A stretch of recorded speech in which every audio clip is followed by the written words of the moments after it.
ഹരേ കൃഷ്ണ കൃഷ്ണ കൃഷ്ണ ഹരേ ഹരേ ഹരേ രാമ രാമ രാമ രാമ ഹരേ ഹരേ ഹരേ കൃഷ്ണ ഹരേ കൃഷ്ണ കൃഷ്ണ ഹരേ കൃഷ്ണ കൃഷ്ണ ഹരേ കൃഷ്ണ ഹരേ ഹരേ ഹരേ രാമ രാമ രാമ രാമ ഹരേ ഹരേ ഹരേ കൃഷ്ണ ഹരേ കൃഷ്ണ കൃഷ്ണ കൃഷ്ണ ഹരേ ഹരേ ഹരേ രാമ രാമ ഹരേ ഹരേ രാമ രാമ രാമ രാമ ഹരേ ഹരേ ഹരേ രാമ കൃഷ്ണ കൃഷ്ണ ഹരേ ഹരേ ഹരേ കൃഷ്ണ കൃഷ്ണ കൃഷ്ണ ഹരേ ഹരേ ഹരേ രാമ ഹരേ ഹരേ രാമ രാമ രാമ ഹരേ രാമ രാമ ഹരേ ഹരേ ഹരേ രാമ ഹരേ കൃഷ്ണ കൃഷ്ണ കൃഷ്ണ ഹരേ ഹരേ ഹരേ രാമ ഹരേ രാമ ഹരേ രാമ ഹരേ രാമ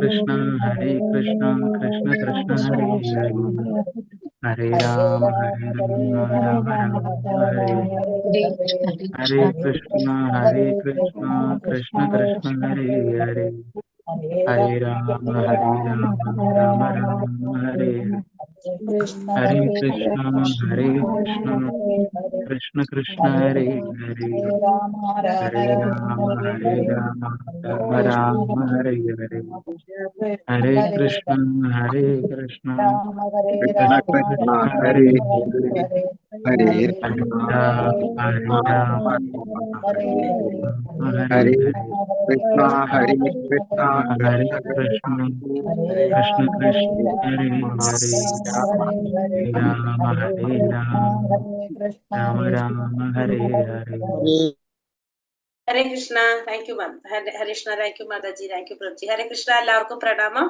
ഹരേ കൃഷ്ണ. ഓം നമോ ഭഗവതേ വാസുദേവായ. ഓം നമോ ഭഗവതേ വാസുദേവായ. ഓം നമോ ഭഗവതേ വാസുദേവായ. ഓം അജ്ഞാനതിമിരാന്ധസ്യ ജ്ഞാനാഞ്ജനാശലാകയ ചക്ഷുരുന്മീലിതം യേന തസ്മൈ ശ്രീ ഗുരവേ നമഃ. നമോ വിഷ്ണുപാദായ കൃഷ്ണപ്രേഷ്ഠായ ഭൂതലേ ശ്രീമതേ ഭക്തിവേദാന്ത സ്വാമിനിധി നാമിനേ. നമസ്തേ സാരസ്വതേ ദേവേ ഗൗരവാണി പ്രചാരിണേ നിർവിശേഷ ശൂന്യവാദി പാശ്ചാത്യദേശധാരിണേ. ജയ ശ്രീ കൃഷ്ണ ചൈതന്യ പ്രഭു നിത്യാനന്ദ ശ്രീ അദ്വൈത ഗദാധര ശ്രീവാസാദി ഗൗര ഭക്തവൃന്ദ. ഹരേ കൃഷ്ണ കൃഷ്ണ കൃഷ്ണ ഹരേ ഹരേ ഹരേ രാമ രാമ രാമ ഹരേ ഹരേ. ഹരേ കൃഷ്ണ. ശ്രീ രാധാ ഗോവിന്ദ ടെമ്പിൾ ഇസ്കോൺ മാംഗ്ലൂരിന്റെ 18 ദിവസത്തെ ഭഗവത്ഗീത ക്ലാസ്സിലേക്ക് എല്ലാവർക്കും സ്വാഗതം. ഹരേ കൃഷ്ണ. എല്ലാവർക്കും പ്രണാമം. ഹരേ കൃഷ്ണ. നമ്മളിന്ന് അധ്യായം 4 അതീന്ദ്രിയ. ഹരേ കൃഷ്ണ. അധ്യായം 4 അതീന്ദ്രിയ ജ്ഞാനാണ് നമ്മൾ ഇന്ന് എടുക്കാൻ പോകുന്നത്. 4ാമത്തെ അധ്യായം അതീന്ദ്രിയ ജ്ഞാനം. അപ്പൊ അതിനു മുന്നേ നമ്മൾ ഇന്നലെ എന്തൊക്കെയാ പഠിച്ചത്? ഭയങ്കര സൈലന്റ് ആയി. ഇന്നലെ എന്തൊക്കെയാ പഠിച്ചെന്ന് വെച്ചപ്പോ ഇന്നലെ ഒന്നും പഠിച്ചില്ലേ നമ്മള്? നിഷ്കാമകർമ്മം, സകാമകർമ്മം, ഭഗവാനുമായി ബന്ധിപ്പിക്കുക എന്നതാണ് 4 യോഗം. യുഗങ്ങൾ. നാല് യുഗത്തെ കുറിച്ച് പഠിച്ചു. കലിയുഗത്തിലെ ഹരിനാമ സങ്കീർത്തനമാണ് യജ്ഞം പഠിച്ചു. പിന്നെ നമ്മുടെ ഗുണങ്ങൾ പഠിച്ചു. പിന്നെ ഭൗതിക ലോകം, ലോകം 7 ഭൂമി, 5ാമത്തെ സ്വർഗം, നമ്മോടുള്ള ഉപദേശം അതെല്ലാം ഗുണങ്ങളെ കുറിച്ച് പഠിച്ചു. പിന്നെ ആശ്രമങ്ങൾ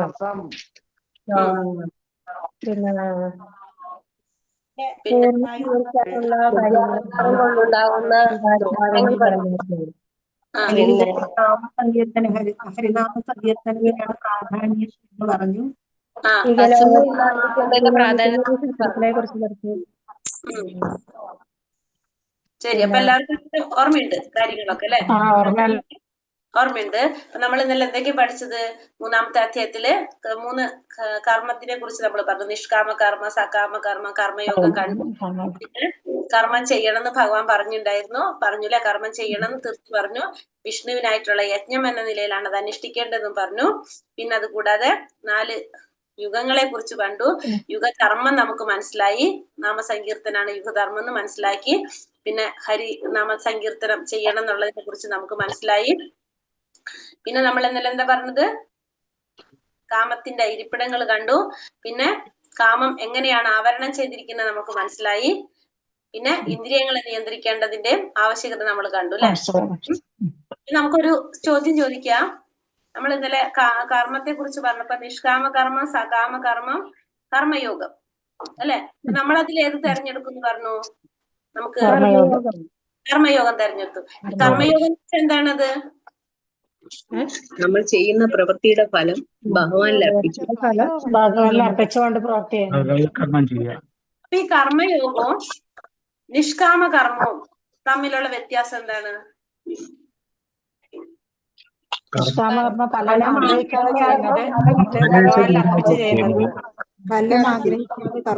ഭഗവാന് വേണ്ടി നമ്മൾ കർമ്മം ചെയ്യാം. ഭഗവാനിൽ എല്ലാം ഭഗവാനിൽ അർപ്പിച്ചുകൊണ്ട്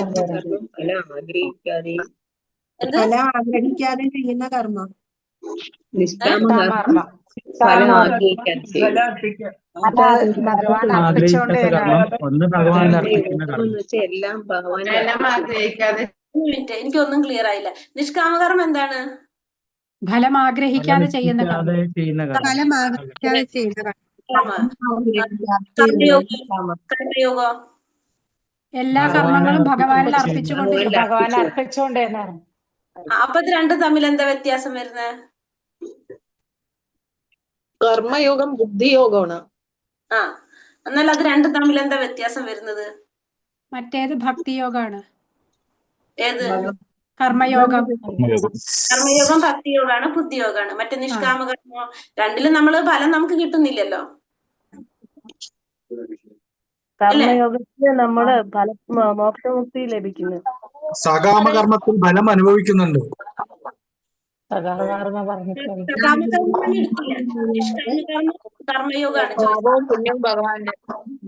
കർമ്മയോഗം ഈ ഭഗവാന് വേണ്ടി അർപ്പിച്ച് ഫലം ആഗ്രഹിക്കാതെ ചെയ്യുന്നതാണ് കർമ്മയോഗം. അതെ. നിഷ്കാമകർമ്മോ? ഫലം ആഗ്രഹിക്കാതെ മാത്രം ഭഗവാന്റെ പ്രഭു പറഞ്ഞു. ഫലം ആഗ്രഹിക്കാതെ, അത് ഭഗവാന്റെ നാമം വരുന്നില്ല നിഷ്കാമകർമ്മത്തില്. ഫലം ആഗ്രഹിക്കാതെയാണ് ചെയ്യുന്നത്. പക്ഷെ അവിടെ എന്ത് വരുന്നില്ല? ഭഗവാന് സമർപ്പണം വരുന്നില്ല അല്ലെ? അപ്പൊ അതിന്റെ ഫലം രണ്ടിനും വ്യത്യാസം വരുന്നത് എവിടെയാണ്? നമ്മള് ഒരെണ്ണം നമ്മൾ പറഞ്ഞത് ഫലം ആഗ്രഹിക്കുന്നില്ല. രണ്ടിലും നമുക്ക് ഫലമില്ല. ഒന്ന് ഭഗവാന് വേണ്ടിയിട്ട് ചെയ്യുന്നു, മറ്റേതിൽ നമ്മൾ ഫലം ആഗ്രഹിക്കുന്നില്ല. പക്ഷെ ഫലം ആഗ്രഹിക്കുന്നില്ല എന്ന് വെച്ചാൽ നമുക്ക് എന്താണ്? പുണ്യവും ഇല്ല, പാപവും ഇല്ല, നമുക്ക് ഫലം ഇല്ല, അത് മാത്രം. പക്ഷെ മറ്റേത് ഭക്തിയോഗം ചെയ്തു കഴിഞ്ഞാൽ നമുക്ക് നേരെ എവിടേക്ക് പോകാൻ പറ്റും? ഭഗവാന്റെ ലോകത്തിലേക്ക് പോകാനായിട്ട് സാധിക്കും. ഇത് രണ്ടിന്റെ വ്യത്യാസം. അപ്പൊ ഇത് രണ്ടിലും ശ്രേഷ്ഠമായത് ഭക്തിയോഗം എന്ന് പറയാൻ കാരണം അത് ഭഗവാനുമായിട്ട് കണക്ട് ചെയ്തിട്ട് ചെയ്യുന്നവരുണ്ട്. മറ്റേത് നമ്മൾ എന്താണ്? കർമ്മത്തിന്റെ ഫലം ആഗ്രഹിക്കുന്നില്ല എന്ന് മാത്രമേ ഉള്ളൂ. മറ്റത് ഭഗവാനായിട്ട് ബന്ധിപ്പിക്കുന്നതാണ് കേട്ടോ. അതാണ് വ്യത്യാസം. അപ്പൊ നമ്മള് ഇന്ന് 4-ാമത്തെ അധ്യായം നമ്മൾ കാണാൻ പോകുന്നത്. അപ്പൊ 3-ാമത്തെ അധ്യായം മനസ്സിലായോ എല്ലാവർക്കും? ഇനി 4-ാമത്തെ അധ്യായം അതീന്ദ്രിയ ജ്ഞാനം. കാരണം ഭഗവാൻ ഇന്നലെ എന്താ പറഞ്ഞത്? കർമ്മം ചെയ്യണം. കർമ്മം ചെയ്ത് നമ്മൾ എങ്ങനെയാവണം? പരിശുദ്ധരാകണം. പരിശുദ്ധരാകുമ്പോഴാണ് നമുക്ക് എന്ത് മനസ്സിലാകാൻ സാധിക്കുന്നത്? ഭഗവാനെ കുറിച്ച് ഗ്രഹിക്കാൻ സാധിക്കുന്നത്. അപ്പൊ ഭഗവാനെ കുറിച്ച് ഗ്രഹിക്കണമെങ്കിൽ നമ്മുടെ ഇന്ദ്രിയങ്ങൾ എങ്ങനെയായിരിക്കണം? പരിശുദ്ധമായിക്കൊണ്ടിരിക്കണം. അതിന് നമുക്ക് എന്താ സാധിക്കുക? നാമജപത്തിലൂടെ, ഭാഗവത ശ്രവണത്തിലൂടെ നമ്മുടെ ഉള്ളിലിരിക്കുന്ന അഴുക്ക് മുഴുവനും പോയി കിട്ടണം അല്ലെ? അപ്പോഴാണ് നമുക്ക് ഭഗവാനെ കുറിച്ച് മനസ്സിലാക്കാനായിട്ട് സാധിക്കുന്നത്. ഇന്ന് അധ്യായം നമ്മളോട് പറയുന്നത് അതീന്ദ്രിയ ജ്ഞാനം, ഭഗവാനെ കുറിച്ചുള്ള കാര്യങ്ങൾ. അതീന്ദ്രിയ ജ്ഞാനം. അതീന്ദ്രിയം എന്ന് വെച്ചാൽ എന്താണ്? അതീന്ദ്രിയം ഇന്ദ്രിയങ്ങൾക്ക് അതീതമാണ്. അതെ, നമ്മുടെ ഇന്ദ്രിയങ്ങൾക്ക് അതീതമായിട്ടുള്ള കാര്യങ്ങൾ. നമ്മുടെ ഇന്ദ്രിയങ്ങൾക്ക് അതീതമായിട്ടുള്ള കാര്യങ്ങൾ ആരെ കുറിച്ചായിരിക്കും? ഭഗവാനെ കുറിച്ചുള്ള അല്ലെ? ഭഗവാനെ കുറിച്ചായിരിക്കും. ഇന്നത്തെ അധ്യായത്തില് 4-ാമത്തെ അധ്യായത്തില് നമ്മൾ കാണാൻ പോകുന്നത് അതീന്ദ്രിയ ജ്ഞാനം.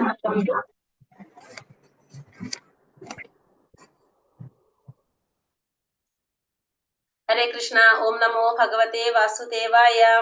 ശ്രീ ഭഗവാനുവാച ഇമം വിവസ്വതേ യോഗം പ്രോക്തവാനാഹമവ്യയം വിവസ്വാൻ മനവേ പ്രാഹ മനോരിക്ഷാഗവേ ബ്രവീത്.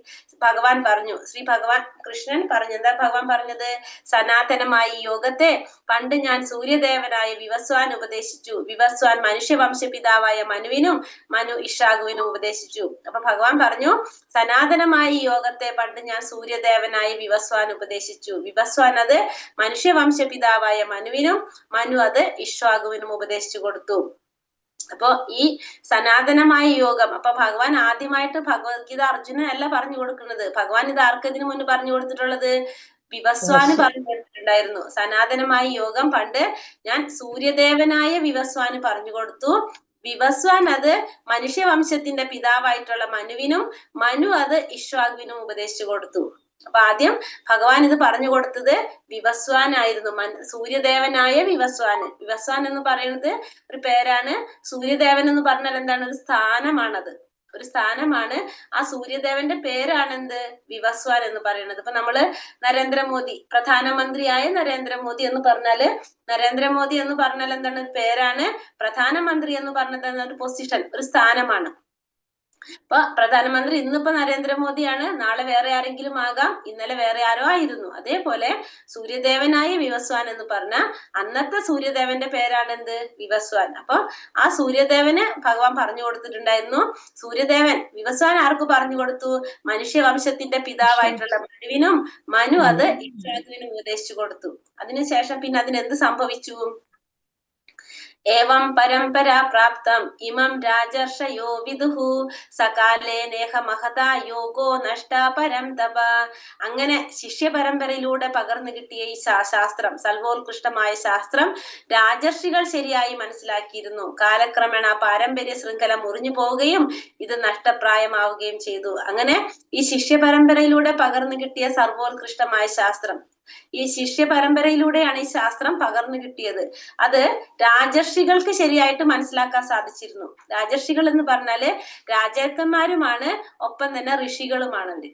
രാജാക്കന്മാരും ഋഷി തുല്യരായിട്ടുള്ള ജീവിതം നയിക്കുന്നവരാണ് രാജർഷികൾ. അപ്പൊ രാജാക്കന്മാരാണ്, പക്ഷെ അവരുടെ ജീവിതം എങ്ങനെയാണ്? ഋഷികളുടെ പോലെയാണ് അവര് ജീവിക്കുന്നത്. അങ്ങനെയുള്ളവർക്ക് ശരിയായി മനസ്സിലാക്കാൻ സാധിച്ചിരുന്നു. അപ്പൊ സ്വാഭാവികമായിട്ടും അവിടുത്തെ ജനങ്ങൾക്ക്, അവിടെ ഉള്ള ജനങ്ങളുടെ ക്ഷേമത്തിന് അവർക്ക് എന്താണ്? ശരിയായ രീതിയിൽ അവരെ നയിക്കാനായിട്ട് സാധിക്കും. കാരണം ഈ ശാസ്ത്രങ്ങള് ശരിയായ രീതിയിൽ രാജർഷികൾ, രാജാക്കന്മാര് മനസ്സിലാക്കിയത് കൊണ്ട് അവിടുത്തെ ജനങ്ങൾക്ക് ശരിയായ രീതിയിൽ സാക്ഷാത്കാരത്തിലേക്ക് നയിക്കാനായിട്ട് ഈ രാജർഷികൾക്ക് കഴിയുമായിരുന്നു. പക്ഷെ പിന്നീട് എന്ത് സംഭവിച്ചു? കാലക്രമേണ ആ പാരമ്പര്യ ശൃംഖല മുറിഞ്ഞു പോയി. അത് നാളെ എടുക്കാല്ലേ ഒരു കറിക്ക്? നഷ്ടപ്പെട്ടു പോയി. പിന്നീട് അത് ആ പാരമ്പര്യ ശൃംഖല മുറിഞ്ഞു പോവുകയും അത് നഷ്ടപ്പെട്ടു പോയി എന്നാണ് പറഞ്ഞത്. അത് നഷ്ടപ്പെട്ടു, ആ പാരമ്പര്യ ശൃംഖല മുറിഞ്ഞ് അത് നഷ്ടപ്പെട്ടു പോയി. അപ്പൊ നഷ്ടപ്പെടുമ്പോ എന്ത് സംഭവിക്കും? കാരണം ഇതിന്റെ അടിസ്ഥാനത്തിലാണ് അവരെന്ത് ചെയ്തിരുന്നത്? അവർക്ക് ജനക്ഷേമത്തിന് വേണ്ടി പ്രവർത്തിക്കാനായിട്ട് സാധിച്ചിരുന്നത്, ജനങ്ങളുടെ ആത്മസാക്ഷാത്കാരത്തിന് വേണ്ടി പ്രവർത്തിച്ചിരുന്നതും ഒക്കെ ഈ ശാസ്ത്രങ്ങളുടെ അടിസ്ഥാനത്തിലാണ്. ശാസ്ത്രങ്ങളുടെ പ്രകാരമാണ് ഈ രാജർഷികള് രാജ്യഭരണം നിർവഹിച്ചിരുന്നത്. അപ്പൊ അത് നഷ്ടപ്പെടുമ്പോ സ്വാഭാവികമായിട്ടും അവർക്ക് എന്താണ്?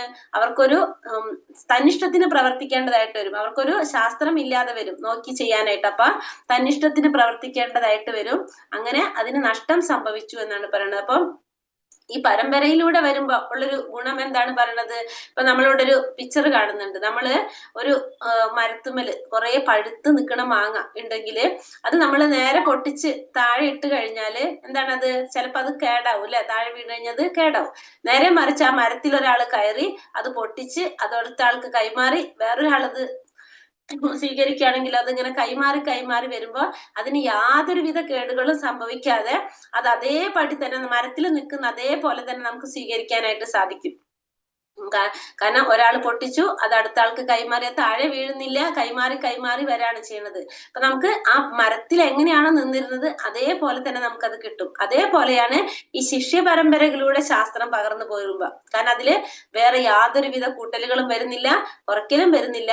എങ്ങനെയാണോ ഗുരു പറഞ്ഞു കൊടുത്തത് അതേപടി ആ ശിഷ്യൻ അടുത്ത ആൾക്ക് പറഞ്ഞു കൊടുക്കുന്നു. അങ്ങനെ ആ ശിഷ്യ പരമ്പരയിലൂടെ പകർന്നു കിട്ടുന്ന ശാസ്ത്രത്തിന് എന്ത് വരുന്നില്ല? യാതൊരുവിധ കേടുപാടുകളും സംഭവിക്കുന്നില്ല. ആ ശാസ്ത്രം നഷ്ടപ്പെട്ടു പോയി എന്നാണ് പറയുന്നത്. അപ്പൊ നമ്മുടെ പരമ്പര, ഗുരുപരമ്പരയെ കുറിച്ചാണ് പറയുന്നത്. നമുക്ക് ആദ്യം ഭഗവാൻ കൃഷ്ണൻ, ഭഗവാനാണ് എല്ലാ വേദങ്ങളും ആരിൽ നിന്നാണ് വന്നിരിക്കുന്നത്? ഭഗവാനിൽ നിന്ന്. ആ ശാസ്ത്രങ്ങൾ ഭഗവാൻ ആർക്ക് പറഞ്ഞു കൊടുത്തു? ബ്രഹ്മാവിന് പറഞ്ഞു കൊടുത്തു. ബ്രഹ്മാവിന്റെ ഹൃദയത്തിലേക്കാണ് ഭഗവാൻ ആ ജ്ഞാനം കൊടുക്കുന്നത്. തേനേ ബ്രഹ്മഹൃദയ ആദി കവിയെ മുഹ്യന്തിയ സൂരയ എന്ന് പറയണം. ബ്രഹ്മാവിന്റെ ഹൃദയത്തിലേക്കാണ് ഭഗവാൻ ആ ജ്ഞാനം കൊടുക്കുന്നത്. അങ്ങനെ ബ്രഹ്മാവിന് പറഞ്ഞു കൊടുത്തു. ബ്രഹ്മാവ് നാരദ മഹർഷിക്ക് പറഞ്ഞു.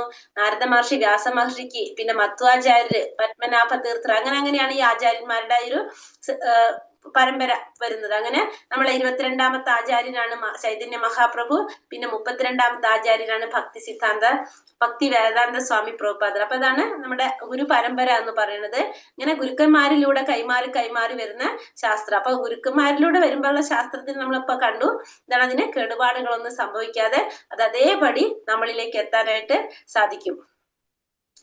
അപ്പൊ ഭഗവാൻ അർജുനൻ എന്തുകൊണ്ടാണ് ഭഗവത്ഗീത പറഞ്ഞു കൊടുത്തതെന്ന് ഇവിടെ പറയാണ്. സ ഏവായമ്മയാ തേധ്യ യോഗ പ്രോക്ത പുരാതനഃ ഭക്തോസി മേ സഖാ ചേതി രഹസ്യം ഹേതദുത്തമം. നീ എന്റെ ഭക്തനും മിത്രവും ആയതുകൊണ്ടാണ് പരമപുരുഷനുമായി ബന്ധപ്പെടുത്തുന്ന ഈ പുരാതന ശാസ്ത്രം ഞാൻ വിവരിച്ചു തരുന്നത്. അതുകൊണ്ട് അതീന്ദ്രിയമായ ഈ ഗുപ്തജ്ഞാനം ഗ്രഹിക്കാൻ നിനക്ക് കഴിവുണ്ട്. അപ്പൊ എന്തുകൊണ്ടാണ് ഞാൻ നിനക്ക് ഇത് പറഞ്ഞു തരുന്നത്? നീ എന്റെ ഭക്തനും മിത്രവുമായതുകൊണ്ട്. അർജുനനോട് പറയാണ്, നീ എന്റെ ഭക്തനും മിത്രവുമാണ്, അതുകൊണ്ടാണ് പരമപുരുഷനുമായി ബന്ധപ്പെടുത്തുന്ന ഈ പുരാതന ശാസ്ത്രം ഞാൻ വിവരിച്ചു തരുന്നത്. അതുകൊണ്ട് അതീന്ദ്രിയമായി ഗുപ്തജ്ഞാനം ഗ്രഹിക്കാനുള്ള കഴിവ് നിനക്കുണ്ട് എന്നാണ് പറയുന്നത്. അപ്പൊ നീ എന്റെ ഭക്തനാണ്, മിത്രമാണ്, അതുകൊണ്ട് നിനക്ക് ഞാനിത് പറഞ്ഞു തന്നു. നിനക്ക് എന്തിനുള്ള കഴിവുണ്ട്? എന്റെ ഈ അതീന്ദ്രിയമായ ജ്ഞാനം ഗ്രഹിക്കാനുള്ള കഴിവ് നിനക്ക് ഉണ്ട്. അപ്പൊ അർജുനൻ ചോദിക്കുന്ന എന്താണ് ഇത് കേട്ടപ്പോ? അർജുന ഉവാച അപരം ഭവതോ ജന്മ പരം ജന്മാ വിവസ്വതഃ കഥമേതദ്വിജാനീയാം ത്വമാദൗ പ്രോക്തവാനിതി. അർജുനൻ പറയാണ്, വിവസ്വാൻ എന്ന സൂര്യദേവൻ അങ്ങയേക്കാൾ വളരെ മുമ്പ് ജനിച്ചെന്നിരിക്കെ അങ്ങ് അദ്ദേഹത്തിന് ഉപദേശം നൽകിയെന്ന് പറയുന്നത് ഞാൻ എങ്ങനെ മനസ്സിലാക്കും? അപ്പൊ അർജുനൻ ചോദിക്കുന്നത്, വിവസ്വാൻ എന്ന സൂര്യദേവൻ അങ്ങയേക്കാൾ വളരെ മുമ്പ് ജനിച്ചെന്നിരിക്കെ അങ്ങ് അദ്ദേഹത്തിന് ഉപദേശം നൽകി എന്ന് പറയുന്നത് എനിക്ക് എങ്ങനെയാണ് മനസ്സിലാക്കാൻ സാധിക്കുന്നത് എന്നാണ് അർജുനൻ ഇവിടെ ചോദിക്കുന്നത്. അപ്പൊ ഭഗവാൻ എന്താ പറഞ്ഞത്? ഞാൻ വിവസ്വാനാണ് ഇതിനു മുന്നേ പറഞ്ഞു കൊടുത്തത്. അപ്പൊ അർജുനന്റെ സംശയം വരുന്നത്, ഇപ്പൊ അർജുനനും ഭഗവാനും മാതാജി, ഹരേ കൃഷ്ണ. ഒരിക്കൽ കൂടെ കാണുന്നുണ്ട് വീഡിയോ. ഇത് 3 മണിക്കുള്ള ബാച്ചിലുള്ളതാണേ. ഓക്കെ മാതാജി. അപ്പൊ എന്തെന്നാ പറയുന്നത് ഇവിടെ? അർജുനൻ ചോദിക്കുന്നത്, വിവസ്വാൻ എന്ന സൂര്യദേവൻ അങ്ങയേക്കാൾ വളരെ മുമ്പ് ജനിച്ചെന്നിരിക്കെ അദ്ദേഹത്തിന് ഉപദേശം നൽകിയെന്ന് പറയുന്നത് എനിക്ക് എങ്ങനെയാണ് മനസ്സിലാക്കാൻ സാധിക്കാന്നാണ് ഭഗവാനോട് അർജുനൻ ചോദിക്കുന്നത്. കാരണം ഭഗവാനും അർജുനനും ഇപ്പൊ ഏത് യുഗത്തിലാണ്? ദ്വാപര യുഗത്തിലാണ് അല്ലെ? അപ്പൊ ദ്വാപര യുഗത്തിൽ നിൽക്കാണ്. വിവസ്വാൻ ആണെങ്കിലോ അതിനു മുന്നേ ഉള്ളതാണ്, പണ്ടേ ആണ്. അപ്പൊ ആ സമയത്ത് ഭഗവാൻ ഇല്ല, കാരണം ഭഗവാൻ ഇപ്പോഴാണല്ലോ. അപ്പൊ അർജുനൻ ചിന്തിക്കുന്നത് അപ്പൊ അതെങ്ങനെയാണ് മനസ്സിലാക്കാൻ സാധിക്കുക? പക്ഷെ അർജുനൻ കരുതി ഭഗവാനോട് അത് ചോദിക്കുന്നത് ശരിക്കും ആ ഭഗവാൻ എന്താ പറയുന്നത് അത് അർജുനൻ അതേപടി വിശ്വസിക്കണം. കാരണം ഭഗവാന്റെ ആരാണ് ഇപ്പൊ അർജുനൻ? ആരാണ്? ശിഷ്യനാണ് അല്ലെ? ഗുരുവല്ലേ? ഗുരു പറയുന്നത് അതേപടി അനുസരിക്കുക അല്ലെങ്കിൽ വിശ്വസിക്കുക എന്നുള്ളതാണ്. ഗുരു പറയുന്നത് അതേപടി വിശ്വസിക്കുകയാണ് ആര് ചെയ്യേണ്ടത്? ഒരു ശിഷ്യൻ ചെയ്യേണ്ടത് അല്ലെ? അപ്പൊ ഗുരുവിനെ ചോദ്യം ചെയ്യാൻ നമ്മൾ പാടില്ല. പക്ഷെ എന്നിട്ടും അർജുനൻ ഭഗവാനോടത് ചോദിക്കുന്നത് ഭഗവാനിൽ നിന്ന് തന്നെ ആധികാരികമായിട്ട് അതിന്റെ സത്യസന്ധത അല്ലെങ്കിൽ അതിന്റെ കാര്യം മറ്റുള്ളവർക്ക് മനസ്സിലാക്കി കൊടുക്കാൻ വേണ്ടിയിട്ടാണ്. ഭഗവാനെ കൊണ്ട് തന്നെ ഭഗവാന്റെ ആ ദിവ്യത്വത്തെ കുറിച്ച് മനസ്സിലാക്കി തരാൻ വേണ്ടിയിട്ടാണ് അർജുനൻ അങ്ങനെ ഒരു ചോദ്യം ചോദിക്കുന്നത്. കാരണം ഭഗവാൻ ഒരിക്കലും ആരെ അവിശ്വസിക്കില്ല. അർജുനൻ ഒരിക്കലും ഭഗവാൻ അവിശ്വസിക്കില്ല. കാരണം ഭഗവാൻ അർജുനന്റെ ഗുരുവാണ്. ഗുരു പറയുന്നത് അതേപടി ആര് വിശ്വസിക്കും? അർജുനൻ വിശ്വസിക്കും. പക്ഷെ എന്നിട്ടും അർജുനൻ ഇങ്ങനൊരു ചോദ്യം ചോദിക്കുന്നത് ഭഗവാനെ കൊണ്ട് തന്നെ ഭഗവാന്റെ ആധികാരികത്വം, ഭഗവാനെ കുറിച്ച് ആ ദിവ്യത്വം, ഭഗവാനെ കുറിച്ചുള്ള ദിവ്യത്വം ഭഗവാനെ കൊണ്ട് തന്നെ പറയിപ്പിക്കാൻ വേണ്ടിയിട്ടാണ് ഇങ്ങനൊരു ചോദ്യം ആര് ചോദിക്കുന്നത്? ഇവിടെ അർജുനൻ ചോദിക്കുന്നത്. അപ്പൊ ഭഗവാൻ എന്താ പറയുന്നത്? ശ്രീ ഭഗവാനുവാച ബഹൂനി മേ വ്യതീതാനി ജന്മാനി തവ ചാർജുന താന്യഹം വേദ സർവാണി നത്വം വേദാ പരം തപ. ശ്രീ ഭഗവാൻ പറഞ്ഞു, ശത്രുക്കളെ കീഴടക്കുന്നവനെ, എനിക്കും നിനക്കും എണ്ണമറ്റ ജന്മങ്ങൾ കഴിഞ്ഞു പോയിരിക്കുന്നു. എനിക്കതെല്ലാം ഓർമ്മിക്കാൻ കഴിയും, നിനക്കത് സാധ്യമല്ല. അപ്പൊ ശത്രുക്കളെ കീഴടക്കുന്നവനെ എന്നാണ് ഭഗവാൻ ഇവിടെ അർജുനനെ വിളിക്കുന്നത്. എന്നിട്ട് എന്താ പറഞ്ഞത്? എനിക്കും നിനക്കും എണ്ണമറ്റ ജന്മങ്ങൾ കഴിഞ്ഞു പോയി. നമുക്ക് രണ്ടുപേർക്കും കുറെ ജന്മങ്ങൾ കഴിഞ്ഞു പോയിട്ടുണ്ട്. പക്ഷേ നിനക്കതൊന്നും ഓർമ്മിക്കാൻ സാധിക്കുന്നില്ല, എനിക്കതെല്ലാം ഓർമ്മിക്കാൻ സാധിക്കും. അപ്പൊ അർജുനനോട് പറയണ, നീ പറഞ്ഞത് ശരി തന്നെയാണ്, പക്ഷെ എന്താ കാര്യം? നിനക്ക് എനിക്കും രണ്ടു പേർക്കും കുറെ ജന്മങ്ങൾ അതിൻ്റെ ഇടയിൽ കഴിഞ്ഞു പോയി. നീയും അന്നും ഉണ്ടായിരുന്നു, വിവസ്വാനുള്ള സമയത്ത് നീ ഉണ്ടായിരുന്നു, ഞാനും ഉണ്ടായിരുന്നു. പക്ഷെ നിനക്ക് അതൊന്നും ഓർക്കാൻ സാധിക്കുന്നില്ല, എനിക്ക് അതെല്ലാം ഓർക്കാനായിട്ട് സാധിക്കും എന്നാണ് ഭഗവാൻ ഇവിടെ അർജുനനോട് പറഞ്ഞു കൊടുക്കുന്നത്. നിനക്കൊന്നും ഓർക്കാൻ സാധിക്കില്ല, എനിക്ക് അതെല്ലാം ഓർക്കാനായിട്ട് സാധിക്കും. കാരണം എന്തുകൊണ്ടാണ്? ശരീരം മാറുന്നതോടുകൂടി ഒരു ജീവാത്മാവിന് നമ്മളെ മുൻജന്മത്തിലുള്ള സ്മരണകളെല്ലാം നഷ്ടപ്പെട്ടു പോകും. നമ്മളെ ശരീരം മാറുമ്പോൾ ജീവാത്മാവ് ഒരു ശരീരം ഉപയോഗിക്കാൻ പറ്റാതാവുമ്പോൾ അടുത്ത ശരീരത്തിലേക്ക് പോകും. ശരീരം മാറുമ്പോൾ ആ ജീവാത്മാവിന് മുൻജന്മത്തിലുള്ള സ്മരണകളെല്ലാം നഷ്ടപ്പെട്ടു പോകുന്നു. അപ്പൊ അവിടെ ഒന്നും ഓർക്കാൻ ആർക്ക് സാധിക്കുന്നില്ല? അടുത്തൊരു ശരീരത്തിൽ വരുമ്പോ മുൻജന്മത്തിലെ സ്മരണകൾ ആ ജീവാത്മാവിന് വരുന്നില്ല. നേരെ മറിച്ച് ഭഗവാനാണെങ്കിലോ, ഭഗവാൻ സച്ചിദാനന്ദനാണ്. ഭഗവാന്റെ ശരീരത്തിനും ആത്മാവിനും തമ്മില് യാതൊരു വ്യത്യാസങ്ങളും ഇല്ലാത്തത് കൊണ്ട് തന്നെ ഭഗവാൻ എന്ത് സംഭവിക്കുന്നില്ല? ശരീരം മാറുന്നില്ല, ഒന്നും സംഭവിക്കുന്നില്ല. അതുകൊണ്ട് ഭഗവാൻ എല്ലാം എന്താണ് ഓർമ്മിക്കാനായിട്ട് സാധിക്കും, അർജുനൻ ഒന്നും ഓർക്കാനായിട്ട് സാധിക്കുന്നില്ല. അപ്പൊ അതുകൊണ്ട് പറയാണ്, ശരീരം മാറുന്നതോടുകൂടി ജീവാത്മാവിന്റെ മുൻജന്മത്തിലെ സ്മരണകളെല്ലാം നഷ്ടപ്പെട്ടു പോകുന്നു. അതുകൊണ്ട് അർജുനന് ഒന്നും നിനക്കതൊന്നും ഓർക്കാൻ സാധിക്കുന്നില്ല, എനിക്ക് അതെല്ലാം ഓർക്കാനായിട്ട് സാധിക്കും എന്ന് ഭഗവാൻ പറഞ്ഞു. ഭഗവാന്റെ അവതാരത്തെ പറ്റി ഭഗവാൻ പറയാണ്. എന്താ പറഞ്ഞു ഇവിടെ? അജോ പീസന്യ വ്യായാത്മ. സ്പീഡ് കൂടുന്നുണ്ടോ ഞാൻ പറയുന്നത്?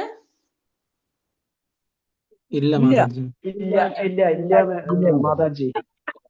അജോ പീസന്യ വ്യായാത്മ ഭൂതാനാമീശ്വരോപി സൻ പ്രകൃതിം സ്വാമധിഷ്ഠായ എനിക്ക് പിറവിയില്ല. എന്താ ഇവിടെ ഭഗവാൻ പറയുന്നത്? എനിക്ക് പിറവിയില്ല, എന്റെ അതീന്ദ്രിയ ശരീരത്തിന് നാശം നേരിടുകയുമില്ല. അപ്പൊ എനിക്ക് പിറവിയില്ല, എന്റെ അതീന്ദ്രിയമായ ശരീരത്തിന് നാശം നേരിടുന്നില്ല. ജീവജാലങ്ങളുടെ എല്ലാം അധിപതിയാണ് ഞാൻ. എന്നിരിക്കലും യുഗം തോറും എന്റെ ആദിമവും അതീന്ദ്രിയവുമായ രൂപത്തിൽ ഞാൻ അവതരിക്കുന്നു. അപ്പൊ ഭഗവാൻ പറയണത്, എനിക്ക് പിറവിയില്ല, എനിക്ക് പിറവിയില്ല, അപ്പൊ എന്തുമില്ല? മരണവും ഇല്ല അല്ലെ? ഭഗവാന് ജനനവും ഇല്ല, മരണവും ഇല്ല. എനിക്ക് പിറവിയില്ല, എന്റെ അതീന്ദ്രിയമായ ശരീരത്തിന്, ഭഗവാന്റെ ശരീരം അതീന്ദ്രിയമായിട്ടുള്ളതാണ്, ആ ശരീരത്തിന് ഒരിക്കലും നാശം സംഭവിക്കുന്നില്ല. പിന്നെ എല്ലാ ജീവജാലങ്ങളുടെയും അധിപതിയാണ് ഞാൻ. എന്നിരിക്കലും യുഗം തോറും എന്റെ ആദിമവും അതീന്ദ്രിയവുമായ രൂപത്തിൽ ഞാൻ അവതരിക്കുന്നു. എന്നിരുന്നാൽ പോലും ഓരോ യുഗത്തിലും, യുഗം തോറും എന്നാണ് പറഞ്ഞത്. അപ്പൊ യുഗം തോറും എല്ലാ യുഗത്തിലും ഭഗവാൻ അവതരിച്ചു കൊണ്ടേയിരിക്കും. ക്ലാസ്സിൽ കയറാൻ വല്ല ബുദ്ധിമുട്ടുണ്ടായിരുന്നു ആർക്കെങ്കിലും ഒന്ന്? ലിങ്ക് ഇല്ല മാതാജി, ഇല്ല. മാതാജി കാര്യം, മാതാജി നിങ്ങൾ ബുക്ക് വാങ്ങി, അതില് ഭഗവത്ഗീത അർത്ഥത്തോടുള്ളത് ബുക്ക് ഉണ്ടോ നമുക്ക് തന്നതില്? ബുക്കിൽ ഉണ്ടെങ്കിൽ ഉണ്ടാവും മാതാജി. ക്ലാസ്സിൽ കേട്ട് സംസാരിക്കാം കേട്ടോ, നോക്കാം. എനിക്ക് പിറവിയില്ല, എന്റെ അതീന്ദ്രിയമായ ശരീരത്തിന് നാശം നേരിടുകയില്ല, ജീവജാലങ്ങൾക്കെല്ലാം അധിപതിയാണ് ഞാൻ. എന്നിരിക്കലും യുഗം തോറും എന്റെ ആദിമവും അതീന്ദ്രിയവുമായ രൂപത്തിൽ ഞാൻ അവതരിച്ചു കൊണ്ടേയിരിക്കുന്നു. അപ്പൊ ഞാൻ എല്ലാ യുഗത്തിലും, ഓരോ യുഗത്തിലും ഞാൻ അവതരിക്കുകയാണ്. എന്തിനാണ്? എന്റെ ആദിമവും അതീന്ദ്രിയവുമായ രൂപത്തിൽ ഞാൻ അവതരിച്ചു കൊണ്ടേയിരിക്കുന്നു. ഭഗവാൻ എല്ലാ ജീവജാലങ്ങളുടെയും അധിപതിയാണ്. ഭഗവാന്റെ ശരീരത്തിന് നാശം നേരിടുന്നില്ല, ഭഗവാന് പിറവിയില്ല. എന്നാലും ഭഗവാൻ എന്താണ്? എന്നിരിക്കലും യുഗം തോറും, ഓരോ യുഗത്തിലും ഭഗവാൻ അവതരിക്കുന്നുണ്ട്. അപ്പൊ ഭഗവാൻ ഓരോ യുഗത്തിലും എന്ന് പറയുമ്പോ നമുക്കിപ്പോ 4 യുഗങ്ങൾ നമ്മൾ പഠിച്ചു അല്ലെ? സത്യയുഗം, പിന്നെ സത്യയുഗം വന്നു, ത്രേതായുഗം വന്നു, ദ്വാപരയുഗം വന്നു, കലിയുഗം വന്നു. സത്യയുഗത്തിൽ ഭഗവാൻ ആരായിട്ട് അവതരിച്ചിട്ടുള്ളത്? നരസിംഹം, ചൈതന്യപ്രഭു. സത്യയുഗത്തിൽ ആരാണ്? സത്യയുഗത്തിൽ കൂർമ്മം വരാഹം നരസിംഹമൂർത്തിയായിട്ട് ഭഗവാൻ കൂർമ്മം വരാഹം പിന്നെ വന്നിട്ട് സത്യയുഗം കഴിഞ്ഞാല് ത്രേതായുഗത്തില് ശ്രീരാമസ്വാമിയായിട്ട് ശ്രീരാമസ്വാമി ശ്രീരാമസ്വാമി ദ്വാപരയുഗത്തില്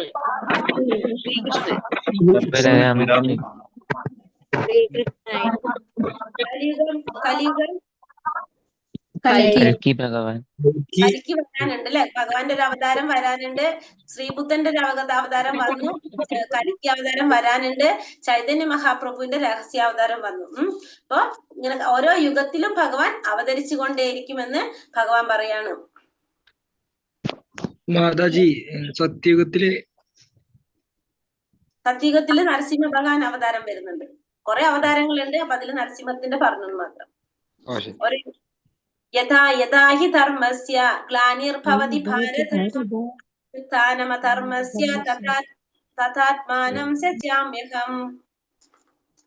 എപ്പോൾ എവിടെ ധർമാചരണത്തിന് ക്ഷയം നേരിടുന്നുവോ, എപ്പോൾ അധർമ്മം തഴച്ചു വളരുന്നുവോ അപ്പോഴെല്ലാം ഞാൻ അവതരിക്കുന്നു ഭാരത. അപ്പൊ അർജുനനോട് പറയാണ്, എപ്പോൾ എവിടെ ധർമ്മത്തിന്റെ ആചരണത്തിന് ക്ഷയം നേരിടുന്നത്, എപ്പോഴാണോ ധർമ്മം ആചരിക്കാനായിട്ട് ക്ഷയം സംഭവിക്കുന്നത്, ക്ഷയം നേരിടുന്നത്, അധർമ്മം അധർമ്മം തഴച്ചു വളരുന്നത് എപ്പോഴാണോ അപ്പോഴെല്ലാം ഭഗവാൻ അവതരിച്ചു കൊണ്ടേയിരിക്കും. അപ്പൊ ഓരോ യുഗത്തിലും ഭഗവാൻ അവതരിക്കും. എപ്പോഴും ഭഗവാൻ അവതരിക്കുന്ന എന്തിനാണ്? ധർമ്മത്തിന്റെ ആചരണത്തിന് ക്ഷയം സംഭവിക്കുമ്പോ, അധർമ്മം തഴച്ചു വളരുമ്പോ അപ്പോഴെല്ലാം ഭഗവാൻ അവതരിച്ചു കൊണ്ടേയിരിക്കുമെന്ന് ഭഗവാൻ പറയാണ്. എന്തിനാണ് ഭഗവാൻ അവതരിക്കുന്നത്? പരിത്രാണായ സാധൂനാം വിനാശായ ച ദുഷ്കൃതാം ധർമ്മ സംസ്ഥാപനാർത്ഥായ സംഭവാമി യുഗേ യുഗേ. ഭക്തന്മാരെ രക്ഷിക്കാനും ദുഷ്കൃതികളെ നിഗ്രഹിക്കാനും ധർമ്മത്തെ പുനഃസ്ഥാപിക്കാനും യുഗം തോറും ഞാൻ അവതരിച്ചു കൊണ്ടേയിരിക്കുന്നു. അപ്പൊ ഓരോ യുഗത്തിലും എല്ലായ്പ്പോഴും ഭഗവാൻ അവതരിക്കും. എന്തിനാണ്? ഭക്തന്മാരെ രക്ഷിക്കാൻ, ദുഷ്കൃതികളെ നിഗ്രഹിക്കാൻ, ധർമ്മത്തെ പുനഃസ്ഥാപിക്കാനായിട്ട് യുഗം തോറും ഭഗവാൻ അവതരിച്ചു കൊണ്ടിരിക്കുന്നു. അപ്പൊ ഭഗവാൻ അവതരിക്കേണ്ട കാര്യങ്ങൾ വരുമ്പോ, അതായത് ഈ ഭൗതിക പ്രപഞ്ചത്തില് പ്രശ്നങ്ങൾ ഉണ്ടാകുമ്പോ ഈ ദേവന്മാരും ഭൗതിക പ്രപഞ്ചത്തിന്റെ ആരാണ്? ഭൗതിക പ്രപഞ്ചത്തില് ദേവന്മാരും പിന്നെ ബ്രഹ്മാവും എല്ലാവരും ഉണ്ടല്ലോ. അപ്പൊ ഇവരെന്ത് ചെയ്യും? ഭഗവാന്റെ അടുത്ത് ചെന്ന് സങ്കടം പറയും. എന്തെങ്കിലും ബുദ്ധിമുട്ടുകൾ ഉണ്ടാകുമ്പോ സങ്കടം പറയുമ്പോ ഭഗവാൻ എന്ത് ചെയ്യും? ഭഗവാൻ അപ്പൊ അവതരിക്കുക. അപ്പൊ ഭഗവാന്റെ അടുത്ത് സങ്കടം പറയാൻ പോണ എവിടെയാണ്? പാലാഴി തീരത്ത്. ഭഗവാൻ പാലാഴിയിലുള്ള ഭഗവാന്റെ അടുത്താണ് ചെന്നിട്ട് നമ്മ പഠിക്കും കേട്ടോ കുറച്ചെത്തുമ്പോ. അത് അവിടെയാണ് ചെന്നിട്ട് ഭഗവാന്റെ അടുത്ത് സങ്കടം പറയാം. അപ്പൊ പറയുമ്പോഴാണ് ഭഗവാൻ എന്ത് ചെയ്യുന്നത്? ഭഗവാൻ അവതാരങ്ങൾ എടുത്ത് വരുന്നത്. അപ്പൊ ഭഗവാൻ അവതാരങ്ങൾ എടുത്ത് ഭക്തന്മാരെ രക്ഷിക്കാനും ദുഷ്കൃതികളെ നിഗ്രഹിക്കാനും ധർമ്മത്തെ പുനഃസ്ഥാപിക്കാനുമായിട്ട് യുഗം തോറും ഭഗവാൻ അവതരിച്ചു കൊണ്ടേയിരിക്കുമെന്ന് ഭഗവാൻ ഇവിടെ പറയുന്നത്. അപ്പൊ ഭഗവാൻ ഇവിടെ കലിയുഗത്തില് ഭഗവാന്റെ ഇപ്പൊ വന്ന രഹസ്യാവതാരം ചൈതന്യ മഹാപ്രഭു ആയിട്ട് ഭഗവാൻ അവതരിച്ചു. ഭഗവാൻ അവതരിച്ചിട്ട് സർവഭൗമ ഭട്ടാചാര്യർക്ക് ഭഗവാൻ ദർശനം കൊടുക്കുന്നതാണ്. ഭഗവാൻ ചൈതന്യ മഹാപ്രഭു ആയിട്ട് സന്യാസിയായിട്ട് ഭഗവാൻ വന്നതും, ശ്രീകൃഷ്ണനായിട്ട് ഭഗവാൻ അവതരിച്ചതും, പിന്നെ ശ്രീരാമനായിട്ട് ഭഗവാൻ വന്നതും, ഭഗവാൻ തന്നെ ചൈതന്യ മഹാപ്രഭു ആയിട്ട് വന്നതും ഞാൻ തന്നെയാണെന്ന് ഷഡ്ഭുജ രൂപത്തില് ഭഗവാൻ ദർശനം കൊടുക്കുന്നതാണ് സർവഭൗമ ഭട്ടാചാര്യർക്ക്. അതാണ് ഈ പിക്ചർ. ഷഡ്ഭുജ രൂപത്തിലാണ് ഭഗവാൻ അവിടെ ദർശനം കൊടുക്കുന്നത്. ഇനി ഭഗവാന്റെ ജന്മത്തെ കുറിച്ച് പറയാണ്. എന്താണ് പറയണത്? ജന്മ കർമ്മച്ച മേ ദിവ്യം ഏവം യോ വേത്തി തത്വതഃ തെക്താദേഹം പുനർജന്മ നൈതി മാമേതി സ്വാർജുന. അല്ലയോ അർജുന, എന്റെ ജനനത്തിന്റെയും പ്രവർത്തികളുടെയും അതീന്ദ്രിയ സ്വഭാവം ഗ്രഹിച്ചവർ മരണശേഷം വീണ്ടും ഭൗതിക ലോകത്തിൽ പിറക്കുന്നില്ല. അവർ എന്റെ ശാശ്വതമായ ലോകത്തിലെത്തുന്നു. അപ്പൊ ഭഗവാന്റെ ജനനത്തിന്റെയും പ്രവർത്തികളുടെയും അതീന്ദ്രിയ സ്വഭാവം ഗ്രഹിച്ചവര്, ഭഗവാന്റെ ജനനത്തെ കുറിച്ചും പ്രവർത്തികളെ കുറിച്ചും ഭഗവാന്റെ അവതാരത്തെ കുറിച്ചും ഭഗവാന്റെ പ്രവർത്തികൾ ഭഗവാന്റെ ലീലകളെ കുറിച്ചും ഉള്ള അതീന്ദ്രിയ സ്വഭാവം. കാരണം ഭഗവാനുമായിട്ട് ബന്ധപ്പെട്ടതെല്ലാം എങ്ങനെയാണ്? അതീന്ദ്രിയമായിരിക്കും. അപ്പൊ ഭഗവാൻ നമ്മള് എന്താ പറയാ, നമ്മളെ പോലെ അത്രയും പ്രായമായിട്ടൊന്നല്ല ഭഗവാൻ ഓരോ ലീലകൾ കാണിച്ചുകൊണ്ടിരുന്നത്. എത്രയോ അസുരന്മാരെ ഭഗവാൻ വധിച്ചു. ഇതൊക്കെ എന്താണ്? ചെറിയ പ്രായത്തിലാണ്. പൂതനെ വധിച്ച് എത്ര ദിവസം പ്രായമുള്ള സമയത്തല്ലേ ഭഗവാൻ പൂതനെ വധിക്കുന്നത്. അപ്പൊ അങ്ങനത്തെ ഭഗവാന്റെ എല്ലാ ലീലകളും എങ്ങനെയാണ്? അതീന്ദ്രിയമായിട്ടുള്ളതാണ്. അങ്ങനത്തെ സ്വഭാവം ഭഗവാന്റെ അതീന്ദ്രിയ ഭഗവാന്റെ ലീലകളുടെ സ്വഭാവം ഗ്രഹിച്ചവർക്ക് മരണശേഷം ഭൗതികമായ ഈ ലോകത്തിലേക്ക് പിറക്കേണ്ടതായിട്ട് വരില്ല. ഭൗതിക പ്രപഞ്ചത്തില് വീണ്ടും ജന്മം എടുക്കേണ്ടതായിട്ട് വരില്ല. എങ്ങനെയുള്ളവർക്കാണ്?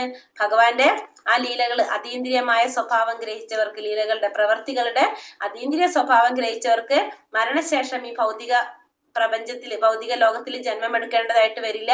അവർക്ക് ശാശ്വതമായ എന്റെ ലോകത്തിലെത്താം. ഭഗവാന്റെ ലോകം, ശാശ്വതമായ ഭഗവാന്റെ ലോകം ഏതാണ്? അത് ഗോലോക വൃന്ദാവനം. ഭഗവാന്റെ ലോകാണ് ഗോലോക വൃന്ദാവനം.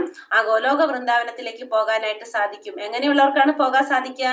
ഭഗവാന്റെ അതീന്ദ്രിയ സ്വഭാവം ഗ്രഹിച്ചവർക്ക്, ഭഗവാന്റെ ജനനത്തെ കുറിച്ചും പ്രവർത്തികളെ കുറിച്ചും അതായത് ലീലകളെ കുറിച്ചുമുള്ള അതീന്ദ്രിയ സ്വഭാവം ഗ്രഹിച്ചവർക്ക് ഭഗവാന്റെ ലോകത്തിലേക്ക് എത്താനായിട്ട് സാധിക്കും. ഇവിടെ ഒരു ലീല പറയാണ്, ഭഗവാന്റെ ഒരു കഥ പറയുന്നതാണ്. ദാമോദർ ലീല. ഇതാണ് പിക്ചർ കാണുന്നത്. യശോദ മാതാവ് ഒരലില് ഭഗവാനെ കെട്ടിയിട്ടിരിക്കുന്ന പിക്ചർ. ഇതാണ് ദാമോദർ ലീല എന്ന് പറയും ഇതിനെ. ദാമോദര ഭഗവാൻ, ദാമോദരൻ എന്ന് പറയാൻ കാരണം ദാമം എന്ന് വെച്ച കയറെന്നാണ് അർത്ഥം.